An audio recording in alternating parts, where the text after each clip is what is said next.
बऱ्याच वेळा आपण काय करतो, पुतळे बसवतो, पण पुतळे बसवल्यानंतर काही असणारे जे काही समाजकंटक आहेत किंवा काही असणारे जे मातीफुरी लोक आहेत, तर ते काय करतात, पुतळ्याची एक वेगळ्या प्रकारची असणारी जी विटंबना आहे तर ते करतात. मग आपण जो पुतळा बसवतोय की आपली निश्चित छत्रपती शिवाजी महाराज असतील, बाबासाहेब असतील किंवा राजमाता अहिल्याबाई होळकर असतील, यांच्याविषयी आपल्या अंतःकरणामध्ये निश्चितच एक प्रकारची अस्मिता असते.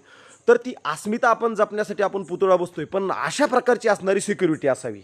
पानेवाडीकरांकडून तुम्ही आदर्श घ्यायला पाहिजे. पहा किती भारी या ठिकाणी सिक्युरिटी त्यांनी दिलेली आहे, म्हणजे एखादा मातीपुरू आतमध्ये घुसू शकत नाही, कुलूप लावलेला आहे. आणि अशा पद्धतीनं पूर्ण सगळ्या बाजूनं ही जाळी तयार केलेली आहे. हे पाहू शकता तुम्ही, तुम्हाला या ठिकाणी मी दाखवतोय.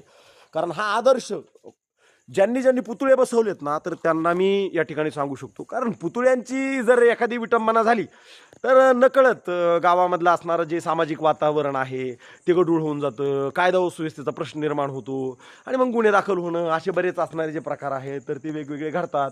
तरुणांना त्यामध्ये त्रास होतो. मग अशा प्रकारे असणारी जी व्यवस्था आहे ती करायला काय प्रॉब्लेम आहे मला सांगा बरं.